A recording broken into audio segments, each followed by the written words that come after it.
Eh bien, bonjour à tous.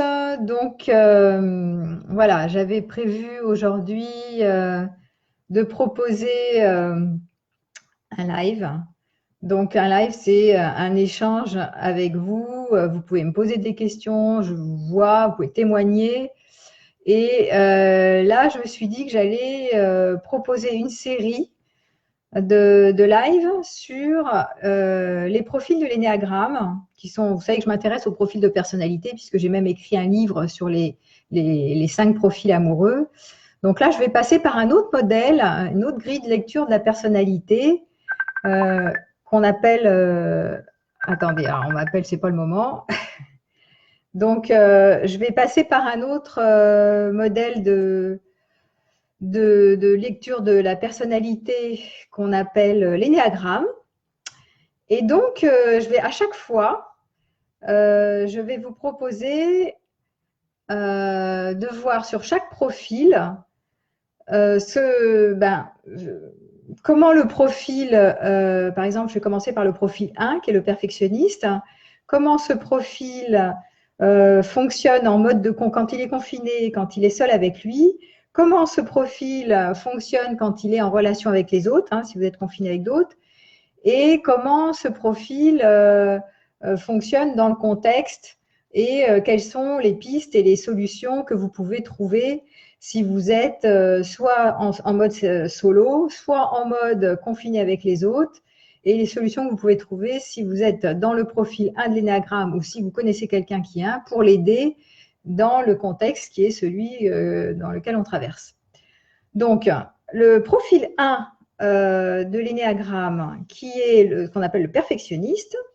Déjà, pour vous dresser un peu le profil, c'est quelqu'un qui, comme son nom l'indique, est perfectionniste, c'est-à-dire qui a plutôt tendance à aller sur les détails.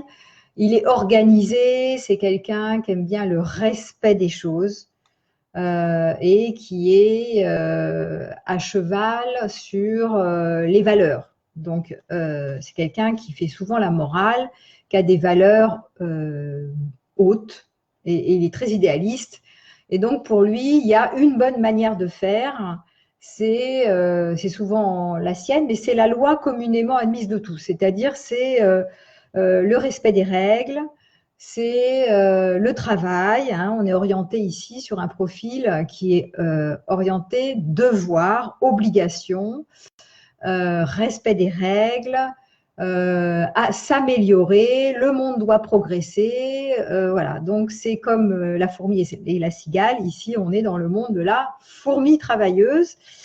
Et c'est souvent les obligations qui prennent le pas sur le plaisir, sur la légèreté, sur l'insouciance, etc. Donc, ça, c'est pour vous dresser en raccourci l'orientation majeure du profil. Donc, c'est le travail. Le travail, c'est la santé pour lui. Donc, ça va donner quelqu'un qui est organisé, qui planifie, qui aime bien anticiper et qui peut prendre du temps pour s'amuser qu'après avoir fini ses tâches. Les tâches, les obligations, les contraintes. Donc, c'est quelqu'un qui va être dans la loyauté. D'abord, j'exécute tout ce que j'ai prévu dans mon planning parce qu'il faut le faire. On est dans le monde de il faut, je dois. Et quand j'ai fini toutes mes tâches, enfin, je peux me reposer, je peux me détendre, voilà. Et le plaisir passe toujours après. Voilà. Bon, donc voilà un peu en cours voilà, comment se profile le perfectionniste. Donc, il a plutôt le goût du détail aussi. Mais je vais surtout vous parler de ce profil 1 de l'énéagramme, le perfectionniste, quand il est en mode confinement. Voilà, donc alors, quand il est confiné, qu'est-ce que ça donne? Alors déjà, petit 1, dans mon exposé, je ferai ça pour tous les profils de l'énéagramme. Il y en a 9, donc là, on est sur le 1, le perfectionniste. Quand il est confiné en solo, de lui à lui, qu'est-ce qui se passe? Eh bien, c'est quelqu'un qui va avoir, déjà, qui aime bien la solitude. C'est plutôt quelqu'un qui va se ressourcer dans la solitude parce que parfois les autres l'agacent. Il est souvent en train de pointer le détail qui n'est pas correct. Donc, s'il est dans un environnement, on va le voir tout à l'heure, avec des personnes qui ne font pas exactement comme ça devrait être, qui ne font pas les choses exactement correctement comme ça devrait être, il va être agacé. Et c'est quelqu'un qui a une colère plutôt rentrée, qui est plutôt irascible, hein, parce qu'il voit toujours le détail qui tue. Le verre à moitié vide et pas le verre à moitié plein. Il a le sens critique du détail qui n'est pas correct. Et il veut améliorer les choses. Et donc, quand il est tout seul, finalement, il se structure lui-même, il fait les choses à l'ordre, dans l'ordre en fait, et il est moins agacé par le monde extérieur parce qu'il fait selon ses principes. C'est quelqu'un qui est beaucoup dans les principes, il a des valeurs et donc il va s'organiser selon ses principes. Quand il est dans cette période de confinement et qu'il y a quand même une ambiance d'insécurité, pour se mettre en sécurité, ce qu'il va faire, c'est qu'il va structurer son temps, il va structurer ses idées, il va mettre de l'ordre en fait. Donc, il va faire des plannings, objectifs, sous-objectifs. Voilà, de telle heure à telle heure, je vais devoir faire ça. De telle heure à telle heure. Alors, il est dans un mode quand même efficacité du travail. Donc, de telle heure à telle heure, je me planifie cette tâche. De telle heure à telle heure, je vais mettre une petite récréation pour me détendre. Mais il faut se détendre parce que si je m'organise pour me détendre, après, je serai plus efficace pour continuer ma liste des tâches et mes objectifs à atteindre.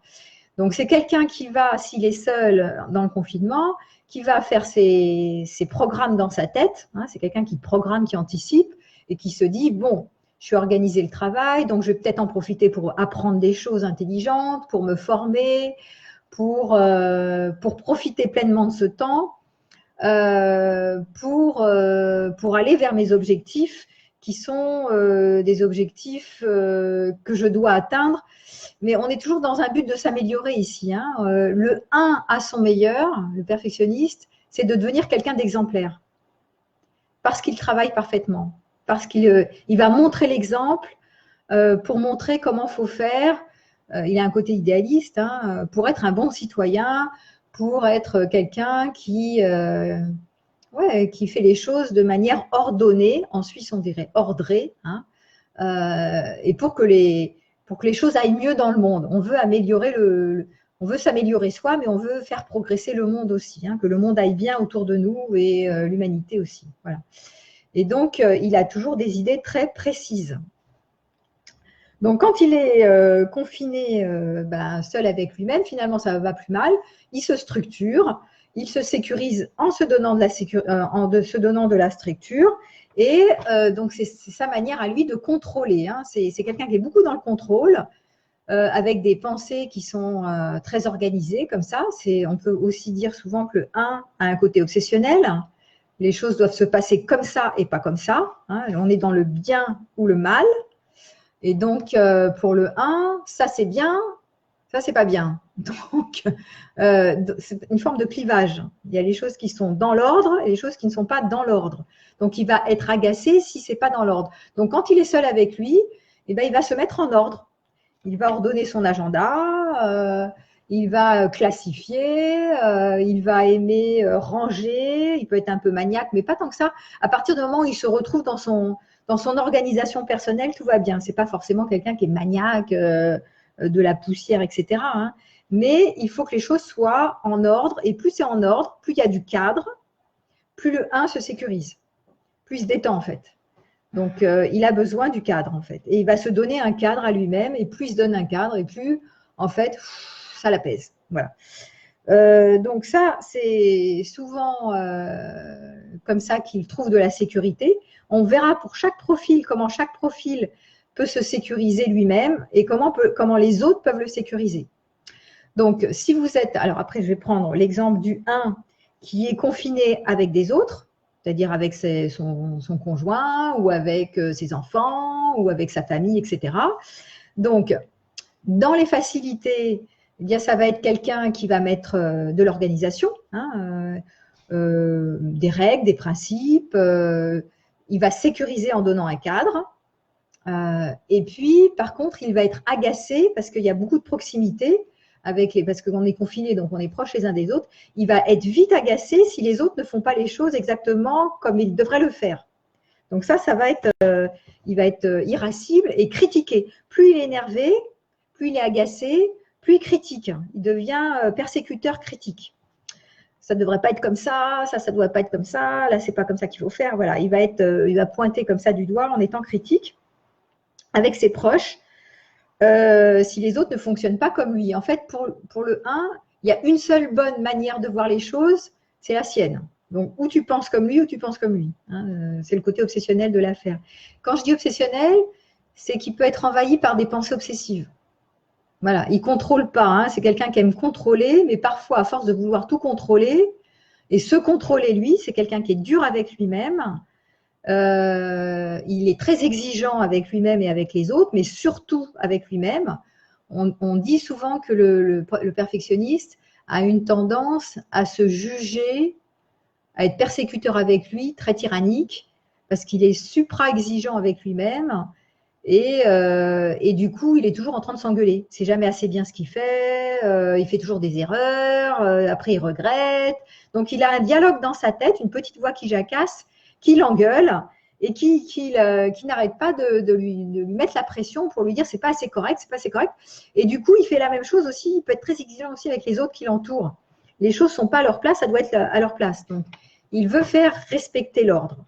Et donc, il peut être énervé si les autres ne sont pas ordonnés comme lui, si les autres le contredisent, si les autres ne font pas parfaitement bien les choses comme ils devraient le faire, ça va vite l'agacer et il peut se sentir agressé par ce monde extérieur, ses proches qui ne font pas les choses en ordre, et donc devenir aussi persécuteur et agressif lui-même.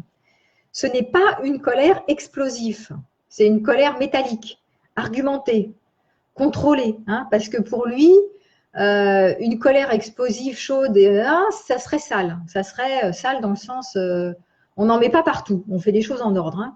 Voilà, ça c'est le perfectionniste. Par contre, il va dire petit 1, petit 2, petit 3. Non, non, on ne fait pas les choses comme ça. Petit 1, on fait ça comme ça. Petit 2, pas comme ça. Voilà. Mais même la colère est organisée. Voilà. C'est quelqu'un qui aime l'ordre. Vous avez compris. Mais tout ça, tout ça pour que les choses aillent mieux, tout ça pour que ça s'améliore. L'organisation, ce n'est pas par hasard. Hein. On organise les choses pour que, en mettant un certain ordre, en mettant un certain cadre, une certaine méthode, à ce moment-là, on va se sentir mieux. C'est ça l'idée. Ça part d'une bonne intention pour le perfectionniste. Voilà. Et ceux qui ne respectent pas les règles, donc là, ça l'agace énormément, énormément, puisque le 1 est fait pour faire appliquer les règles. La loi, voilà, c'est quelqu'un qui est vraiment formaté par le devoir, hein, les obligations et par les règles. Donc, il ne supporte pas qu'on soit en dehors du cadre. Voilà, il y a des règles, il faut les faire respecter. Donc, ceux qui ne respectent pas, ça va beaucoup l'agacer et il va le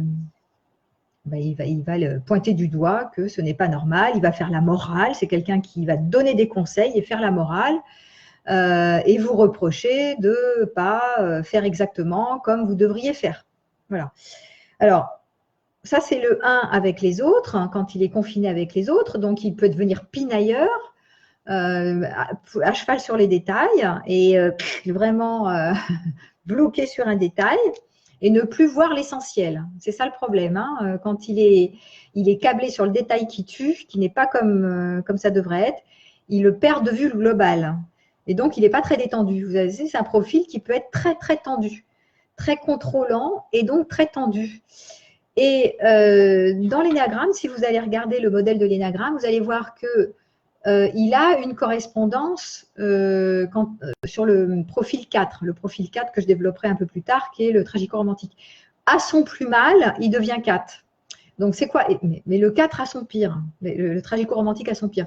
Donc, le 4, c'est quoi? C'est quelqu'un qui va se déprécier. Donc là, le 1, quand il est en mode 4, il se dévalorise encore, il rentre en côté dépression. Il rentre sur lui-même dans sa coquille, il s'enferme sur lui et il se trouve nul, pas à la hauteur. Il a des exigences sur lui-même très hautes et il ne se trouve pas du tout à la hauteur. Alors là, il se recroqueville sur lui et il rentre plutôt en mode isolement. Mais là, c'est plus une ressource. Hein. Dépression, je suis nul, tout le monde est nul. Et il se renferme sur lui, en fait. Voilà. Ça, c'est à son pire. Là, il ne devient plus du tout créatif. Et quand il va bien, un qui va bien, Quand il s'est ressourcé, que les choses vont en ordre et qu'il commence à trouver que son travail, ce qu'il fournit, c'est correct et qu'il est fier de lui, à ce moment-là, il passe en mode 7. 7, c'est l'épicurien. Et donc, il devient jovial, il est très sociable. D'ailleurs, il se ressource avec les liens, avec la sociabilité des uns et des autres. Il peut commencer à devenir joyeux, un peu plus léger. Voilà. Mais ce qui va lui manquer, normalement, quand il est dans sa vie dite normale, ce qui va lui manquer, c'est la légèreté. C'est quelqu'un qui fait passer le plaisir après, donc qui est plutôt quelqu'un de sérieux et qui remplit ses obligations. Voilà, ça c'est plutôt caractéristique du perfectionniste. Comment il gère le contexte? Le contexte qui est le contexte de cette pandémie, de cette crise, de ce qui l'entoure en fait, de la situation. Donc en fait, c'est quelqu'un qui peut être, le perfectionniste peut être très agacé par la non-congruence. Les choses ne sont pas congruentes et donc ça va, alors ça il ne supporte pas ce qui n'est pas congruent. La non-congruence, c'est quand on dit quelque chose et on fait l'inverse. En fait, quand on n'est pas exemplaire. Pour lui, ce qui est important, c'est je dis, je fais.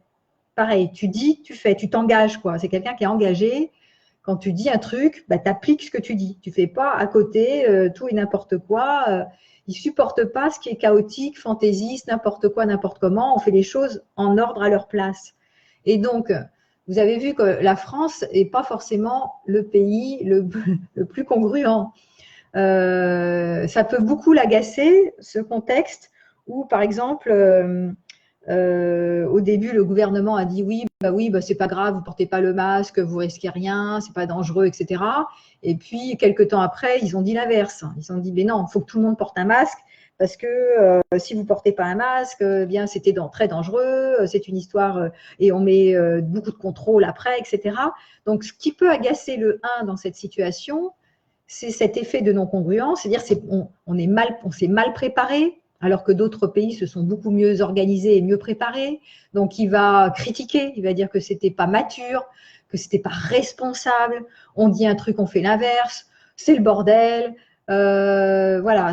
Donc, ça peut vraiment l'énerver qu'on n'a pas été responsable, des citoyens responsables, qu'on n'a pas eu une conduite. Une bonne conduite, je vous rappelle que le clivage du 1, c'est bien ou mal. On n'a pas une conduite exemplaire, on a fait n'importe comment, on s'y est mal préparé et après on s'en mord les doigts.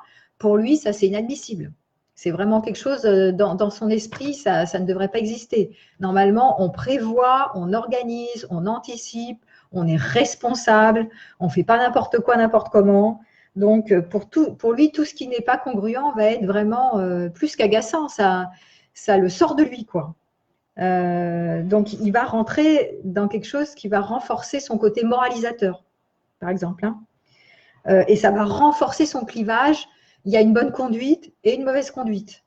Donc, tout ce qui l'insécurise, que ce soit de l'extérieur ou venant de ses proches, va augmenter ce clivage bien-mal. Le thème du 1, c'est le bien et le mal. Il y a des choses vraies, des choses fausses. C'est binaire, c'est blanc ou noir, c'est pas gris. Il y a une bonne conduite, il y a une mauvaise conduite. Il y a des gens qui font correct, il y a des gens qui font incorrect. Donc, il y a des gens qui font des erreurs et il y a des gens qui font pas d'erreurs. Et on va tenter, dans son monde à lui, de ne pas faire d'erreurs. On va faire des choses pour qu'on fasse le minimum d'erreurs. Voilà. Ça, c'est son monde à lui. Sinon, ça le met en colère, mais terriblement. Il est en colère contre tout le monde. Il peut être vraiment agacé. Pour lui, moi, j'ai vu par exemple, je suis en contact avec un médecin qui est perfectionniste. Pour lui, mais vraiment, c'est inadmissible, quoi. C'est inadmissible qu'on se soit mal. C'est de l'amateurisme, c'est de la désorganisation. Et donc, quand ils sont témoins de ça, le perfectionniste, il monte dans les tours. C'est insupportable pour lui. Vraiment, ça le met dans une colère folle et il a du mal à maîtriser. Ça tourne en boucle, quoi. Il y a quelque chose d'obsessif dans ce côté amateur. Ça le met hors de lui et en étant convaincu qu'on aurait pu faire mieux et en cherchant sur lui-même à avoir une conduite exemplaire. Et donc le 1, le perfectionniste, c'est écoutez, je vais chercher à être un bon citoyen et vous n'avez qu'à faire de même. Voilà, prenez exemple sur des gens qui sont organisés, qui anticipent et vous verrez, le monde ira mieux. Voilà. Donc, il peut même faire des vidéos pour ou faire propager ses idées hein, dans comment être mieux organisé, comment être moins amateur, comment faire appliquer les règles, comment vérifier que voilà qu'on devienne moins des individualistes comme ça, chacun pour sa pomme. Ça aussi, le 1 supporte pas. Hein, on est chacun pour soi et Dieu pour tous. Non, non. Le perfectionnisme, c'est il faut qu'on s'en sorte tous ensemble, mais avec une conduite exemplaire. Il faut qu'on soit responsable. Donc, faisons pas les choses n'importe comment. Donc, je vous le dis et je vous le redis. Donc, il peut être orienté, son regard peut être orienté sur faisons passer des messages comme quoi on doit faire les choses bien. Voilà. Soyons des bons citoyens. Et pour lui, c'est grave. Hein, si vraiment les uns et les autres ne respectent pas les règles, il va être encore plus anxieux, plutôt contrôlant. C'est pas quelqu'un qui est forcément anxieux, c'est quelqu'un qui est contrôlant. Il va vouloir contrôler. Plus il va mal, plus il veut contrôler la situation, plus il est exigeant avec lui et plus il est exigeant avec les autres. Voilà. Ça, c'est le mode de fonctionnement du perfectionniste. Donc, je vois que vous m'avez écrit. Je ne sais pas si vous avez des questions à me poser sur le perfectionniste. Si vous vivez avec un perfectionniste ou si c'est votre cas ou si vous-même vous êtes perfectionniste. Hein. Donc, je vous ai donné quand même quelques clés. Hein. Donc, les pistes, toujours, c'est comment on s'apaise si on est perfectionniste. C'est-à-dire, s'apaiser, c'est-à-dire se mettre en mode sécurité quand on se sent en insécurité. Donc, comment on s'apaise? Ben, je vous l'ai dit, hein, pour le perfectionniste, comment s'apaiser? C'est se mettre en mode plaisir. Ça veut dire augmenter le plaisir dans sa vie. Et ça, c'est très compliqué pour le 1. La légèreté, le plaisir, ça vient toujours après les choses sérieuses. Mais pour se ressourcer, pour qu'il puisse continuer son travail exemplaire et avoir suffisamment d'énergie, eh bien, il faut qu'il augmente le plaisir dans sa vie. Ça ne veut pas dire qu'il y a, parce que le 1, il fonctionne comme ça. Il y a un temps pour travailler, un temps pour s'amuser. Non, je dis toujours, à chaque fois je leur dis, non, c'est pas comme ça qu'il faut faire. Il faut insuffler un peu de plaisir dans le travail. À l'intérieur des moments où vous êtes en train de bosser sur des choses sérieuses, essayez d'insuffler du plaisir à l'intérieur. Faites-vous des modes récréation à l'intérieur du travail. Sinon, vous êtes asphyxié par toutes les obligations. Et après, vous avez du mal à vous détendre parce que vous êtes hyper tendu. Et puis, de toute façon, le problème du 1, c'est qu'il se rajoute des tâches. Donc, comme il se rajoute tout le temps des tâches et des tâches et des tâches, ben, il ne peut pas, à un moment donné, il n'en peut plus. Il a un agenda qui est submergé et il est asphyxié par trop de travail ou trop d'obligations. Donc, ça peut être sur le travail, mais ça peut se poser, par exemple, si vous êtes une mère perfectionniste, ça peut être, je dois être une très bonne mère. Donc, je lâche rien. Ça peut être, si vous êtes sur, je sais pas, vous faites de la musique, je dois vraiment finir mon solfège, mon machin. Enfin, je dois très bien tout faire avant de me détendre. Donc non, est-ce que vous pouvez vous orienter pour les perfectionnistes pour vous mettre un peu plus de détente, de ressources à l'intérieur d'une tâche. Quand vous commencez une tâche, commencez aussi à vous orienter sur peut-être je peux m'orienter, augmenter le plaisir dans la tâche. Voilà, vous aurez plus d'énergie. Et ça, c'est super important pour les 1 parce que eux, c'est tout, tout rien. C'est blanc ou noir. On est comme en informatique, 0 ou 1. Donc, c'est important pour les perfectionnistes de faire non, c'est pas tout ou rien. Je peux être, voilà, je peux commencer quelque chose, voir comment je peux prendre un peu de plaisir à l'intérieur de la tâche et continuer. Et des fois, je leur dis, mais c'est pas grave, si vous faites une petite pause au milieu, vous faites une petite pause et après vous reprenez ou vous lâchez des choses qui sont sans importance. C'est pas très grave de pas tout finir parce qu'eux, ils sont vraiment, je finis tout et après je me détends. Non, c'est pas une bonne idée. Ça vous augmente le mode contrôle.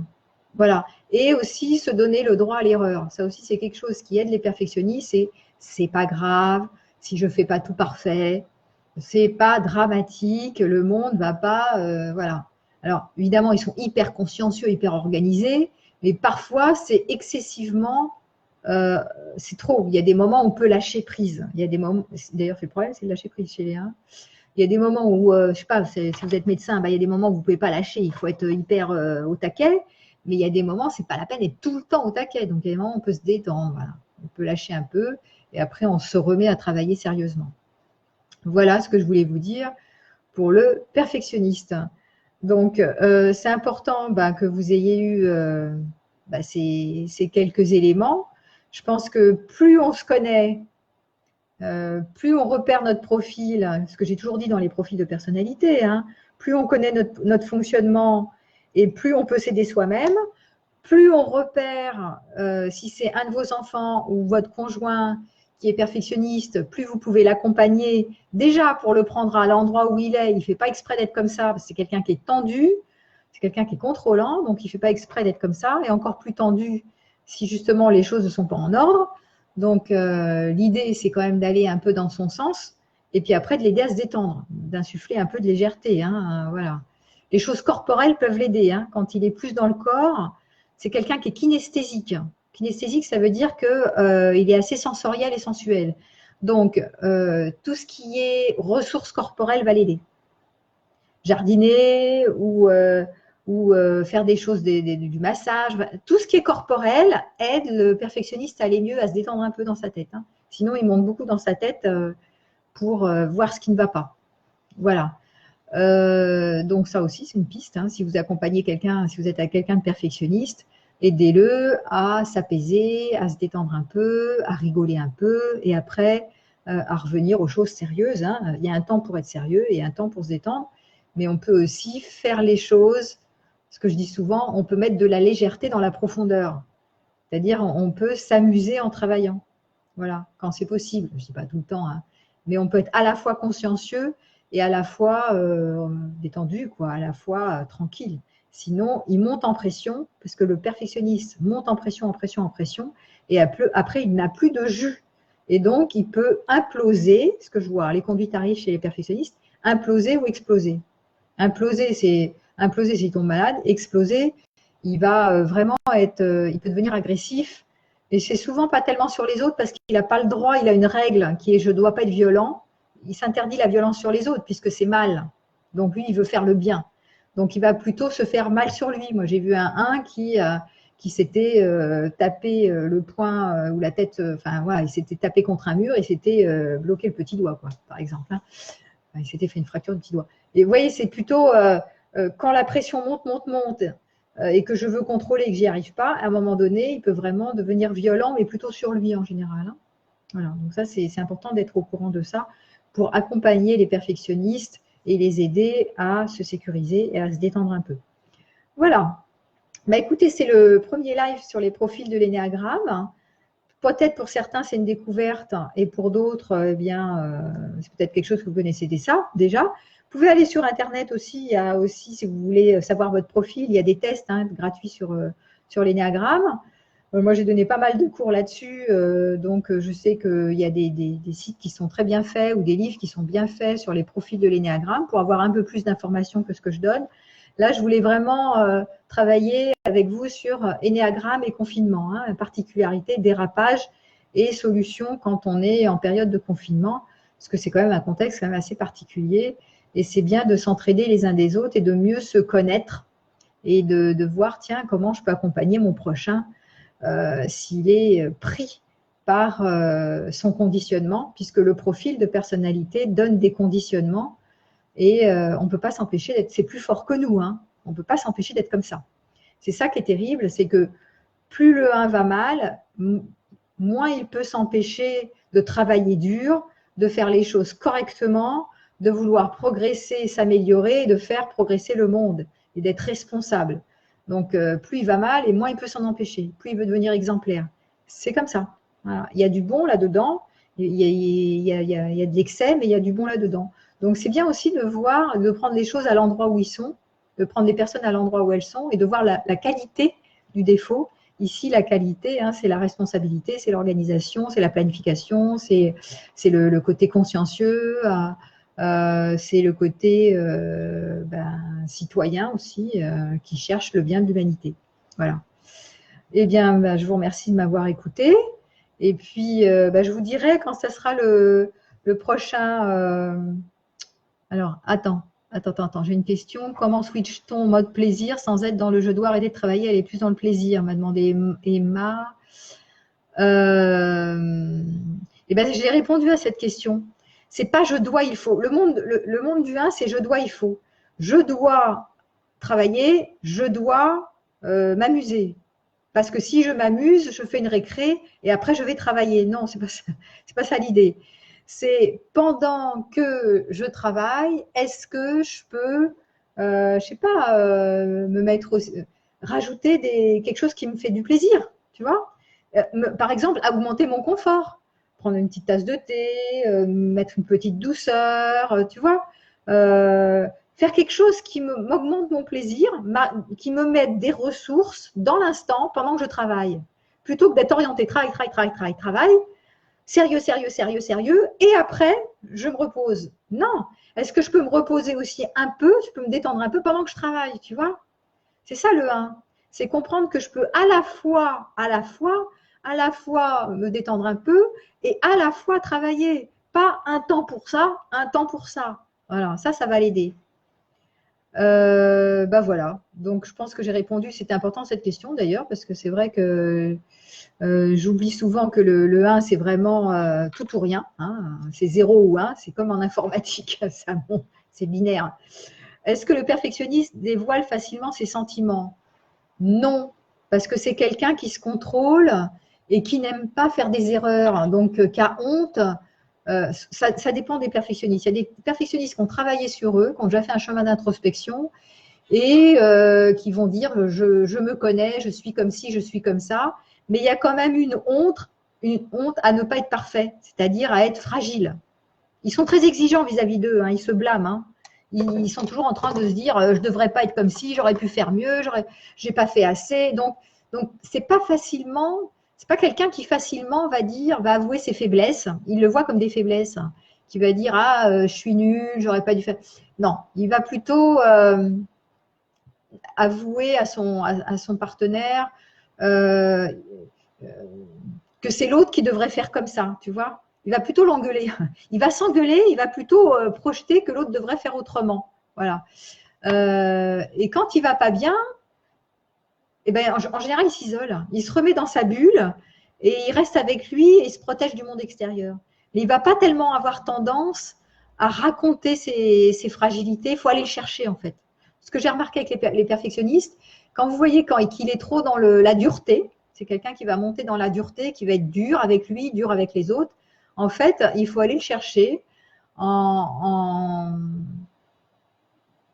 pas en lui demandant des choses parce que ça va augmenter le contrôle, et plutôt en l'écoutant. Voilà, en écoutant, en lui disant je vois que ça va pas bien, est-ce que tu peux me dire ce qui se passe pour toi? Et vous faites juste un accueil, voilà, une écoute présente, un accueil, une disponibilité, sans chercher à lui donner des conseils, sans chercher à lui dire ce qu'il faut. Il ne supporte pas. Hein. Surtout pas donner de conseils à un, alors là, il ne les prend pas. Parce que lui seul sait ce qui est bon pour lui, donc c'est pas la peine de donner des conseils. Mais plutôt de générer une écoute, juste une écoute, voilà. Et s'il vous demande un conseil, vous lui donnez, mais vous lui donnez pas de conseil avant qu'il lui, voilà, vous l'accompagnez à l'endroit où il est, mais vous lui donnez pas de conseil, il prendra pas. C'est juste une disponibilité en fait. C'est ah bah ouais, je vois que c'est difficile pour toi en ce moment. Vous vous mettez à côté, vous l'écoutez et vous attendez qu'il vienne vers vous. Mais oui, évitez de faire du perfectionniste. Hein. Évitez de lui faire la morale, ça ne sert à rien du tout. Évitez de lui faire des reproches, ça ne sert à rien du tout. Non, c'est quelqu'un qui est dur avec lui, donc il ne faut pas rajouter des couches. Au contraire, il faut l'aider à se détendre. Ou alors vous rigolez, ou vous détournez, je ne sais pas, vous amenez de la légèreté, ou vous faites quelque chose, une activité avec lui, orientée, jardinage, bricolage, une action, cuisine, un truc qu'il remet dans le corps. Ça va lui faire du bien. Hein. Il a besoin de se sentir en lien avec des personnes qui sont plus détendues que lui, quoi, qui prennent moins les choses au sérieux comme lui, parce que sinon, ça renforce son côté structure. Hein. Voilà. Et je vous rappelle que c'est aussi parce qu'il y a de la structure que ça l'aide. Donc, quelqu'un qui part complètement dans le chaos, qui part dans tous les sens, ça ne va pas l'aider non plus. Voilà. Donc, je crois que j'ai répondu aux questions que vous m'avez posées. Bah, vous pouvez… alors, attends, tiens. Quelqu'un qui me dit merci d'avoir commenté par mon profil. Alors, j'ai pris le 1, il n'y a pas de hiérarchie dans les profils. J'ai pris le 1 parce qu'il fallait commencer, mais Tous les profils de l'énéagramme se valent. Il n'y en a pas un qui est mieux qu'un autre. On aurait pu commencer par le 3, le 4, rien. Voilà, ils ont tous des qualités et des défauts. Il n'y a pas de hiérarchie dans les profils.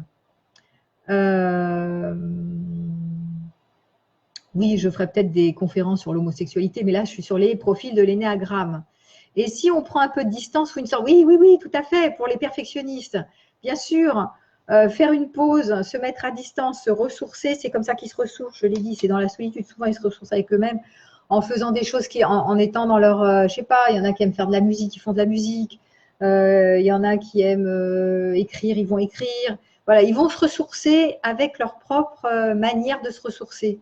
Voilà. Et c'est important qu'ils se respectent dans la connaissance de ce qui les ressource dans leur créativité. Je rappelle qu'ils ont une aile en 4. Hein, donc, le 4, c'est la créativité. Hein, donc, ils ont aussi souvent des côtés artistes. Donc, il faut qu'ils utilisent ces côtés artistiques pour se ressourcer. Ça peut leur faire le plus grand bien. Ou le lien. Voilà. Donc, affaire à suivre. En tout cas, vous pouvez, si vous avez été intéressé par cette vidéoconférence sur le perfectionniste, vous pouvez continuer de témoigner, donner vos feedbacks à la suite. Cette vidéo sera donc en ligne pour ceux qui n'étaient pas en direct, évidemment. Vous pouvez la retrouver après. Ça sera aussi sur ma chaîne YouTube. Et puis, à vous de continuer, d'échanger, d'interagir. Voilà. Si vous avez aimé, vous pouvez liker ma page. Et puis, je vous redonnerai un rendez-vous. On passera au profil 2 la prochaine fois, qui est l'altruiste. Et continuez de me donner des idées si vous voulez que je fasse d'autres lives avec vous. J'ai aussi, juste pour terminer, après je vous laisse partir dans vos activités, je vais donner aussi, le 18 avril, c'est prévu, une thérapie de groupe sur comment développer un sentiment de sécurité intérieure. Voilà, donc là, je prends un petit groupe, c'est presque complet d'ailleurs le groupe, je prends 8 personnes pendant 2 heures et j'accompagne de manière individuelle, en groupe, on se verra tous ensemble sur Zoom, hein, voilà, et on pourra travailler ensemble sur cette problématique de sécurité intérieure. Voilà, et bien bonne journée à vous. Pour les perfectionnistes, je vous souhaite une belle journée, pour ceux qui ne le sont pas aussi. En tout cas, ça m'a fait plaisir d'échanger avec vous et puis de vous transmettre les connaissances que j'ai sur les profils de personnalité, notamment sur l'énéagramme, qui est un modèle qui est très très fiable et très puissant et qui marche très bien en général. Et vous pouvez continuer, je vous dis, à approfondir le sujet en allant chercher des informations sur Internet, sur le profil 1 de l'énéagramme. Voilà, et à tout bientôt et puis bonne journée et puis à la prochaine. Allez, au revoir.